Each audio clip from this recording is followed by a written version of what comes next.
দিনাজপুরের কাহারোলে বখাটের ছুরিকাঘাতে আহত কিশোরী হাসপাতালে চিকিৎসাধীন অবস্থায় মারা গেছে। স্বজনদের অভিযোগ, উপজেলার দীপনগর গ্রামের কিশোরী মাহি নামাজ পড়ছিলেন। এ সময় তার বাড়িতে ঢুকে ভাতগা গ্রামের যুবক আফিফ হোসেন মাহিকে এলোপাথারি ছুরিকাঘাত করে।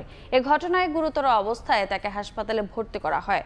শুক্রবার রাতে মারা যায় সে। স্থানীয়রা জানান, অভিযুক্ত আফিফ মাদক সেবী ছিল। সে প্রায়ই ওই মেয়েকে উত্ত্যক্ত করত। এ ঘটনায় দৃষ্টান্তমূলক শাস্তির দাবি করেছেন এলাকাবাসী। নামাজ পড়া অবস্থায় তাকে পিছন দিক থেকে প্রথমে কোমরে আঘাত করে।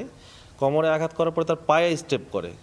পায়ের পরে যখন মেয়ে পড়ে যায়, সে এলোপাতারি যে কোনো জায়গায় কপাতে শুরু করে। আমার ভাতিজি মাহিকে যারা মারছে, আমরা তাদের দৃষ্টান্তমূলক শাস্তি চাই। জেলা পুলিশের সহযোগিতায় ওখানে লাশের পোস্টমর্টম করা হয়েছে। ছেলেটাকে আমরা অ্যারেস্ট করি, কোর্টে পাঠাই এবং কোর্টের যে প্রসিডিউর সবকিছু পালন করছি আমরা।